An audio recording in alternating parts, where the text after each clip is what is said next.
السلام عليكم أبناء وبناتي طلبة طالبات الصف الثالث الإعدادي. النهاردة هناخد الدرس الرابع من الوحدة الأولى، ده آخر درس في الوحدة. أتمنى يا رب يكون درس نفهمه إن شاء الله. الدرس بعنوان دراسة بعض دوائر كثيرات الحدود. ماشي. نشوف عبارة عن إيه. بيتكون من كذا جزء. الأول أولا الدالة الخطية. الدالة دي بنرمز عنها بخط مستقيم. طيب هي عبارة عن إيه؟ الشكل ده هيبقى كده: د س بتساوي أ س زائد ب. ماشي. حيث أ تنتمي لح ناقص س صفر. ليه بقى؟ لأن احنا حطينا قلب صفر س هتروح، فلما يكون س مش موجودة خلاص ما بقاش كده، مفيش معادلة، مفيش دالة. والب تنتمي لح مالكش بقى هنا ب صفر مش صفر، لأن ب هنا مش موجودة أو موجودة مفيش فرق معانا، إن الس هتفضل. ماشي.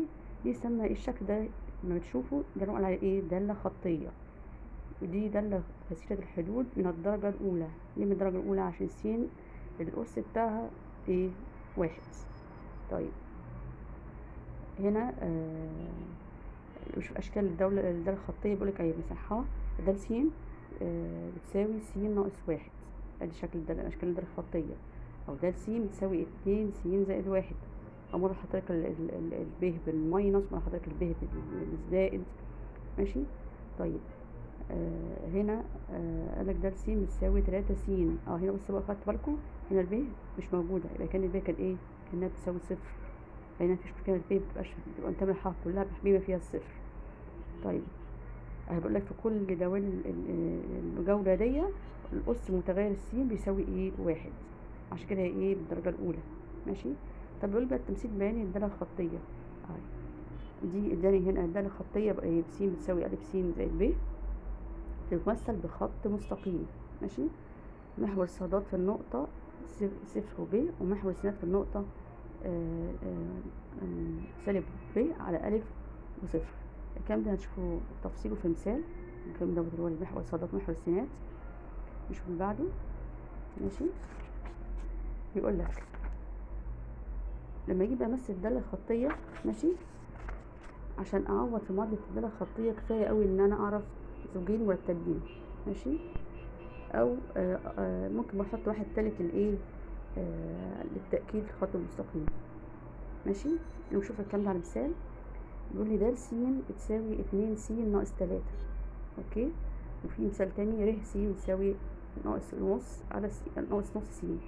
طيب الحل بقى هنا تمثيل هذه الدالة بيانيا. نمثلها ازاي؟ هو عايز امثل بيانيا. هنقول نعين 3 أزواج مرتبة تنتمي إلى د س بتساوي 2 س ناقص 3. هنجيب نفترض 3 أزواج. يعني مثلا طبعا عشان نجيب الأزواج دي الطرف الأولاني مش بنجيب منه من المعادلة نجيب الطرف التاني. يعني مثلا نفترض إن احنا عندنا ناقص 1 و1 و2، ده نجيبهم لما عندنا يعني. ماشي. طيب نعوض عن ناقص 1 في الدالة دي هيبقى ايه؟ هتبقى ايه؟ 2 في س، يعني 2 في ناقص 1 هيبقى هنا ايه؟ ناقص 2 ناقص 3. هيطلع لي مين؟ يطلع لي ناقص 5. لما على الآلة الحاسبة تعملوها طبعا بتفكيركم يعني تطلع في الآخر ايه؟ لما نعوض عن ناقص 1 هيدينا ايه؟ ناقص 5. يبقى الزوج الأولاني ناقص 1 وناقص 5. طب الزوج التاني بيقول لي احنا افترضنا ان عندنا 1، هنعوض على 1 في المعادلة بتاعتنا بتاعت الدالة، هيطلع في الآخر الطرف التاني ناقص 1 وناقص 1. طب نجيب الزوج التالت، نعوض على س ب2، يبقى هيدينا 1. ماشي. يبقى الزوج المرتب 2 و1. يبقى عندنا 3 أزواج مرتبة. كان ممكن كفاية 2 اللي فوق دول، بس برضه نحط التالت دوت لتأكيد الخط المستقيم. هنحطهم في جدول اهو. يبقى الناقص 1 جاب لنا ناقص 5، والواحد جاب لنا ناقص 1، والاتنين جاب لنا 1. هنخصمهم على الخط المستقيم على الشكل البياني ده، الخط المستقيم دوت. خلاص. بيقول لك هنا بقى ايه؟ نرسم الخط المستقيم دوت. هنلاحظ اما نرسمه ان هو ده الشكل البياني للدالة. ونلاحظ ايه بقى؟ نلاحظ ان نقطتين التقاطع مع محور السينات بالصادات. ماشي. اللي ممكن نجيبهم بالطريقة اللي قلنا عليها في الصفحة اللي فاتت دي. فاكرين قلنا ان نقطة تقاطع محور السينات صادات يساوي 0 وب. ماشي. يعني ايه يساوي 0؟ فين الب هنا؟ الب اللي هي دي ناقص 3 وناقص 3. ماشي. طيب نقطة تقاطع محور السينات ناقص ب على أ وصفر. دي حاجة نقطة نحفظها يعني. طب نعوض عن الب اللي هو ناقص 3 اهو، ناقص 3 يعني 3. طيب والالف اللي هي مين؟ اللي هي الاتنين اللي هي جنب السين دي، يبقى 3 على 2 والصفر موجود اهو. ماشي اهو، هتلاقي بص حتى بصوا اهي صفر ناقص 3 اهي، صفر ناقص 3 ادي على محور الصادات، وعلى محور السينات ادي ايه 3 على 2 يعني 1.5، 1.5 وصفر اهي. ماشي ماشي. يا اما نعوض على نجيب نقطتين التقاطع بالطريقه دي، يا اما نجيبها على الشكل البياني. الوقت اصلا طبعا طلبها بيانيا، فنجيبها على الشكل البياني ايه افضل ودول للتاكيد. ماشي. طيب بعد كده نجيب الحل المثالي التاني اللي هو ر س بتساوي ناقص نص على س. خلينا نفتكر ان الداله ممكن نعبر عنها بالر بالدال بالواو باي حاجه، بس تحط س بين قوسين. ماشي. طيب هنفترض بقى اي 3 نقط، مثلا 0 و2 وناقص 4. ماشي. بيقول لك هنا لاحظ ملحوظه، اذا كان معامل س كسر يفضل نختار اعداد بالقسمه على ايه على المقام. يعني لو مقامنا 2 يبقى اختار اعداد تبقى القسمه على 2، فاحنا صفر، اخترنا 2، اخترنا ناقص 4، دول يقفل القسمه على 2. ماشي خلاص، عشان يبقى الحل ايه سهل في التمثيل البياني. هنلاحظ بقى في شكل مقابل ادينا عوضنا اهو، عوضنا عن الصفر صفر، وطبعا هنعوض كمعادله. هنحط الصفر هيطلع لنا المعادله حلها صفر، هنحط الاثنين هيطلع معادله حلها ناقص 1، هنحط الناقص 4 هيطلع معادله حلها 2. هنمثلها على الخط البياني، على الرسم البياني يطلع لي خط مستقيم ماله. هنلاحظ بمر بنقطه الاصل صفر وصفر، ليه؟ حتى هو كان بص صفر وصفر. طب نستنتج من الكلام ده ايه بقى كمان؟ ان د س ا س اللي هي مبقاش فيها ب، مبقاش فيها الب، مالها دايما ممثله خط مستقيم من نقطه الاصل هو صفر وصفر. ماشي خلاص، دايما هنلاقي في الخط دوت لازم نقطه الاصل اللي هو الداله الخطيه اللي مفيهاش ب. ماشي. طيب نشوف مثال تاني، او يعني كفايه كده مثال عشان بس ايه نخش، عشان بس طويل شويه وهي والداله الخطيه برضو ايه اولها بسيط شويه. طب نشوف تاني حاجه في الدرس اللي هو الداله الثابته. ماشي. الداله الثابته يعني ايه داله ثابته؟ سوري، بيقول لك لما يكون د س بتساوي ب، يعني مفيش بقى هنا لا الف س ولا اي حاجه، بتساوي ب بس. طبعا هي ب تنتمي للحاء، هي ممكن ب تبقى بصفر مش مشكله، دي تسمى داله ثابته. الشكل ده كده داله ثابته. طيب د س بتساوي 5، ده داله ثابته. خلاص، دي طبعا الب رقم 1، فده الالف بتساوي، ده الواحد بتساوي 5، ده الصفر بتساوي 5، ده الاثنين بتساوي 5، ده اي حاجه س بتساوي ايه 5. ده داله ثابته. ازاي نمثل الداله الثابته دي بيانيا؟ طيب هي دايما تطلع خط مستقيم يوازي محور السينات ويمر بالنقطه الصفر وب. يكون شوف بقى الكلام ده ازاي. فبيقول لك المهم يقول لك اعلى محور السينات اذا كان الب اكبر من الصفر، لو الب قايل لي اصغر من الصفر هتبقى اعلى اسفل محور السينات، لو كانت الب بتساوي الصفر يبقى هتبقى مطابق لمحور السينات الخط هنا. ماشي. طب نشوف الكلام ده ازاي هنا بقى. مثلا د س بتساوي 2 اهي، ادي اعلى اكبر من الصفر، هنيجي نمثلها هيبقى طبعا هتحط مثلا ايه، لو قلنا مثلا صفر يبقى 2 1 و2 3 و2 اي حاجه هتبقى ايه و2، هتلاقي دايما طلع لي خط مستقيم اهو موازي محور السينات، بس فين؟ فوق، عشان الب اكبر من الصفر. طب الب لا اصغر من الصفر، د س بتساوي ناقص 3، هتلاقي نيجي نمثلها هنلاقي دايما الخط المستقيم هنا ايه تحت موازي محور السينات بس تحت. طب لو د س بقى بتساوي الصفر، يعني 5 وصفر 6 وصفر 1 وصفر، هتلاقي دايما كلها ايه على محور السينات، كلها كده هي على محور السينات. ماشي.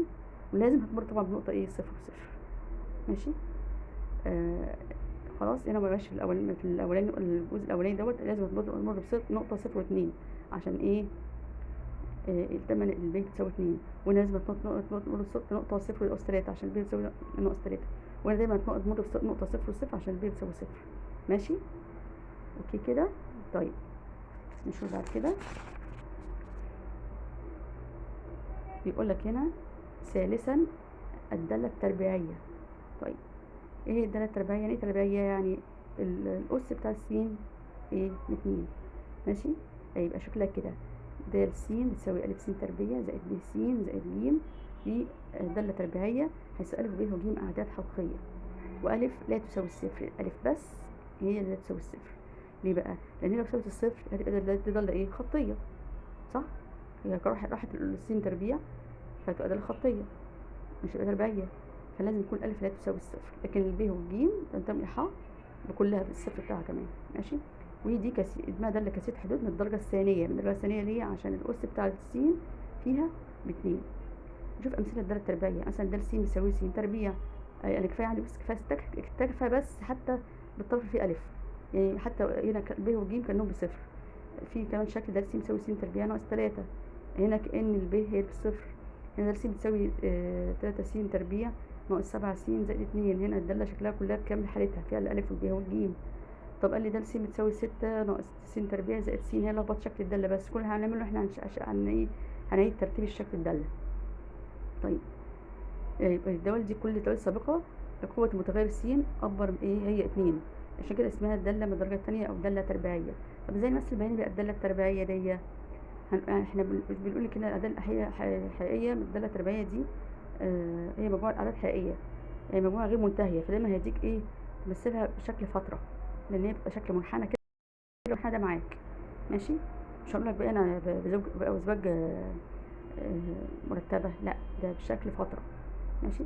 هو بس مثلا بيان كل من الدالتين التبديلتين هو هيديك بقى الفترة هنا، مش تفترضها.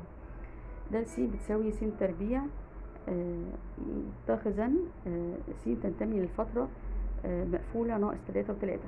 طبعا الفترة دايما مقفولة عشان ده خط مستقيم محدد يعني، ماشي.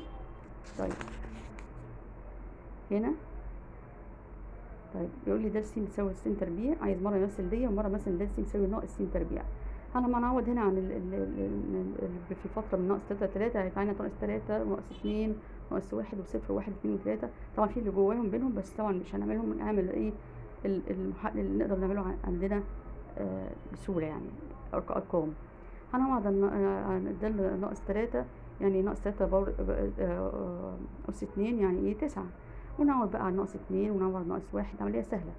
نيجي هنا ده س بيساوي ناقص س تربيع، نعوض عن ناقص 3 نفس الفترة برضو اديها لي، نعوض ناقص 3 يبقى ايه؟ ناقص كأنها ناقص نفصلها بره لوحدها، والناقص 3 تربيع يعني 9، والناقص مفصولة واحدة بره يبقى ناقص 9. خلي بالكم الحتة دي كويس قوي، مش هنقول بقى هنا ناقص لا، ده الناقص 3 تربيع لوحدها ب9، والناقص مفصولة بره يعني ناقص 9. برضو مثلا نعوض عن ناقص 2، الناقص تربيع 2 تربيع يعني 4، والناقص مفصولة واحدة بره يعني ناقص 4. خلي بالكم الحتة دي خلاص. يبقى كده دي عبارة عن نيجي نرسمها هتطلع خط منحني، ودي كنا نرسمها خط منحني. لاحظنا هنا بقى ايه؟ ان هنا خط المنحني دوت لتحت والتاني لفوق كده، او سوري ده لفوق وده لتحت، معلش. ليه بقى؟ هنا معامل س تربيع كان اكبر من الصفر اهو، ماشي. هنا معامل س تربيع اصغر من الصفر عشان ده الناقص، خلاص. لما الاقي معامل س تربيع اكبر من الصفر المنحنى ده دايما هيبقى ايه؟ هيبقى كده، يبقى في الجزء الفوقاني من المحور من الشكل البياني. طيب لو يكون اقل من الصفر في الجزء التحتاني، يبقى هنا لما يكون اكبر من الصفر يبقى نقطة صفر والصفر تبقى فين؟ نقطة رأس المنحنى هنا، نقطة قيمة صغرى نسميها قيمة صغرى ويقع بايه؟ المنحنى فوقها، ماشي. اهي خلاص. هنا نقطة صفر صفر هتبقى اسمها نقطة قيمة عظمى، يبقى المنحنى ايه؟ تحتها، كله تحتها، ماشي. طيب هنا برضه بيكون س اكبر من الصفر، س تربيع اكبر من الصفر، المعامل بتاعها يبقى القيمة الصفر للدالة هي صفر، وهي الإحداثي الصادي نقطة رأس المنحنى، ماشي. هنا يبقى ايه؟ دي قيمة اسمها كنا نسميها القيمة الصغرى، لكن هنا الصفر اسمه ايه؟ سمينا ايه؟ قيمة كبرى، يبقى القيمة العظمى، ماشي. طيب هنا الكلام هنا يبقى نفس الكلام هنا، ان المنحنى متماثل لمحور صادات، يعني محور صادات في نصه، وهنا برضو محور صادات هنا ايه؟ في نصه، فهنا يبقى س تبقى صفر وهنا س تبقى صفر. طب نشوف بقى ازاي نطبق الكلام ده في الامثله بقى. تعالوا نشوف كده. لو بس هنقول ملحوظه بصفه عامه كده، الداله التربيعيه ده س الف س تربيع زائد ب س زائد ج، حيث الف وب وج اعداد حقيقيه والف لا تساوي الصفر، دي بيكون ليها خصائص ايه؟ نقطه راس المنحنى بنعبره بالرموز دي، ناقص ب على 2 الف ودال ناقص ب على 2 الف، يعني بنعوض على الحاجات دي بالمعادله هتلاقي نقطه راس المنحنى في المعادله اللي فاتت فالرقم في المثال اللي فات كان ناقص المنحنى بصفر اصلا. طبعا هيقابلنا اشكال تانية مش ناقص المنحنى بصفر، مش بصفر وصفر. هنشوف بقى الكلام ده ازاي نطبقه بالتعبير دوت. طيب بيقول لي اذا كان الف معامل س تربيع موجب فان منحنى الداله يكون مفتوحا لاعلى. ماشي، وهذه الحاله يكون الداله قيمه صغرى تساوي اللي هي ناقص ب على 2 الف. ماشي، طبعا كانت في المثال اللي فات صفر، هي كانت يعني كانت ايه، كانت كده مثال رئيسي. المهم تجيبي تعبر ازاي عن القيمه او قيمه الصغرى للداله بالرموز دي، تعود على الرموز دي. اذا كان الف معامل س تربيع سالبا فان منحنى الداله يكون مفتوحا لاسفل. ماشي، ساعتها يكون القيمه العظمى تساوي ناقص ب على 2 الف. تاني كانت صغرى هنا عظمى. ماشي، منحنى الداله يكون متماثلا حول الخط الرأسي المر بنقطه قصير المنحنى، وتكون معادلة هذا الخط س بتساوي ناقص ب على 2 الف، ويساوي محور تماثل منحنى الداله. يعني ايه محور تماثل منحنى الداله؟ ايه اللي هو يعني معناه محور تماثل؟ يعني بيقسم المنحنى نصين كده عند النقطه دي، هو ده اسمه ايه؟ محور تماثل منحنى الداله. طب ازاي نكمل دوت في الامثله بقى؟ يقول لي ارسم الشكل البياني للداله د س تربيع ناقص 2 س ناقص 3 متخذا س تنتمي للفتره ناقص 2 و4. طب نعوض الاول عن الداله من الفتره دي، هيطلع لي الكلام دوت. ماشي، طيب عايز نقطه راس المنحنى. طب نقطه راس المنحنى دي احنا مثلناها خلاص اهو على الشكل، طلع الشكل ده طلع منحنى اهو ماله فوق اهو، المنحنى اهو لفوق باصص لفوق. ماشي، يبقى نقطه راس المنحنى لقيناها ايه؟ احنا لقيناها اهي 1 وناقص 4 اهي. بصوا 1 وناقص 4، هنا مبقاش صفر وصفر بقى. ماشي، طيب معادله محور التماثل يعني ايه بقى؟ يعني السين هنا مش السين بس هنا، يعني المحور التماثل اللي قسم المنحنى نصين فين؟ لما السين بتساوي ايه؟ 1. في المثال اللي فات كانت السين بتساوي صفر. طيب يعني بيقول لك هو بقى محور التماثل ده اللي اسمه هو مستقيم يوازي محور الصادات يمر بنقطه راس المنحنى او يوازي محور الصادات يمر بنقطه راس المنحنى. والقيمه الصغرى للداله فين بقى؟ فين القيمه الصغرى للداله؟ بناقص 4. ليه بقى ناقص 4؟ نقول ليه ناقص 4 اهي عشان اهي بص اهو شايفين الواحد بيسين اي نعم اللي كان عند الصاد بكام؟ بناقص 4. خلاص، يبقى القيمه الصغرى للداله ناقص 4. طب هو كان عايز دلوقتي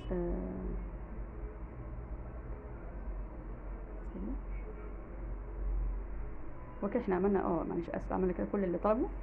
خلاص، جبنا نقطه راس المنحنى، جبنا معادله محور السينيال تماثل قصدي، وجبنا القيمه العظمى او الصغرى للداله. طبعا كان طبعا ايه طلعت لنا ايه؟ قيمه صغرى عشان الداله باصه لايه؟ لفوق. ماشي، طيب في هنا نقطه احنا ممكن على فكره ان الجدول اللي احنا بنعمله دوت بتاع الفترات او كده عشان بياخد بينا وقت في الامتحان، ممكن نعمله بالاله الحاسبه. ليها طريقه كده ممكن نقعد بيها بالاله الحاسبه، بس هشرحكم في فيديو لوحده كده بالراحه، عشان هي طبعا هتاخد بينا وقت في شرح الدرس. ماشي، عشان بس نستعملها التسهيل في قمة الجدول بتاع تعويض الدالة. اوكي ماشي جميل كده. طب احنا عندنا مثال هنا برضو بيقول ارسم الشكل البياني للدالة د س يساوي ناقص س تربيع زائد 3 س زائد 2 متخذا س تنتمي لناقص 1 و4 الفترة يعني. ماشي، عايز بنعمل ايه بقى؟ اوجد القيمة العظمى او الصغرى للدالة حسب ما نعرفش هيطلع منحنى عامل ازاي، ومعادلة محور التماثل. هنعوض طبعا عن الفترة هنا، يا اما بقى زي ما قلنا في طريقة الحسب او طريقة التعويض العادية خالص دي في المعادلة. هيطلع الجدول بالشكل دوت. بيقول لك بقى ايه المثال ده فيه حاجة في تركة كده، لما يجي نعوض بص خدت بالكم الجدول، بصوا كام واحدة؟ 1 2 3 4 5 6 ماشي، 6 أزواج ماشي، أو 6 أطراف، مفيش حاجة في النص. يعني في قبل كل جدول كده كان 5 في نصهم واحدة 3 في نصهم واحدة. لا مفيش حاجة في النص. جاي نرسم المنحنى، لأن بص المنحنى عامل ازاي؟ متني كده، مش باين ان في نقطة في النص، عشان الجدول كان مرة 6 عناصر. ماشي، في الحالة دي بقى أنا مقدرش أجيب نقطة رأس المنحنى ماشي من على الرسم البياني. ماشي، طب اجيبها ازاي بقى؟ بالطريقه اللي قلنا عليها بالتعويض في ايه؟ في معادله الرموز اللي قال عليها، اللي هي نقطه راس المنحنى عباره عن احداث س وص. السيني ناقص ب على 2 الف، والصاد عباره عن د ناقص ب على 2 الف. هو مين الناقص ب؟ مين الب والالف هنا؟ اللي موجود في المعادله.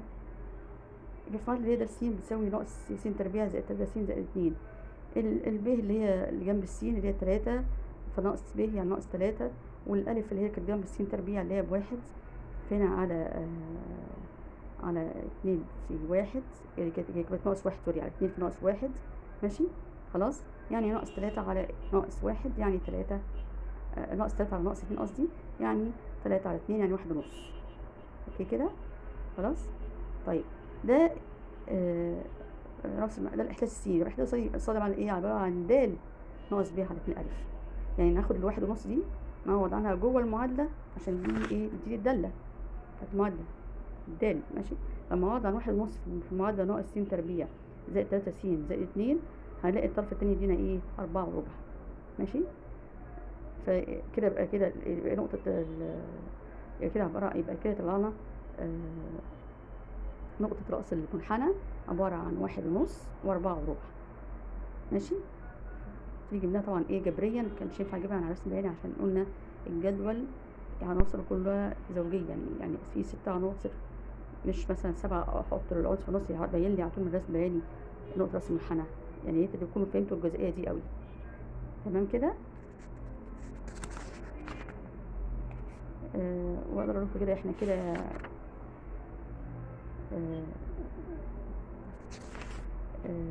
لسه هكمل المثال ده معلش. من نقطة رأس المنحنى نجد أن القيمة العظمى للدالة 4 وربع ماشي.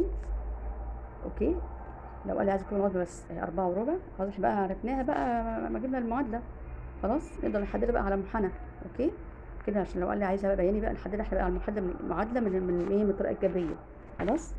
طيب يبقى احنا هنا دي نقطة القيمة العظمى للدالة. طبعا هي عظمى عشان المنحنى طلع للأسفل هي عظمى. ومعدل محور التماثل اللي هو يعني الخط الموازي لمحور السينات فين هو؟ عند 1 ونص ماشي. طب بكده احنا نكون خلصنا الدرس الرابع من الوحدة الأولى. كده تكون الوحدة الأولى كلها خلصت. طبعا فاضل بس الجزء بتاع شرح الآلة الحاسبة دوت. طبعا هينفعنا في كل الأجزاء بعد كده في الجبر عامة. وأتمنى يكون بس وصل لكم الفصل الرابع كويس او الدرس الرابع كويس. و ما تنسوش تعملوا لي اشتراك في القناه عشان انا فعلا وقفت فتره طويله لان مش بلاقي اشتراكات يعني. فاتمنى لو زودتوا لي اشتراكات هعمل لكم كل يوم اشرح لكم ايه الدروس. والسلام عليكم ابنائي وبناتي طلبات الصف الثالث الاعدادي. شكرا.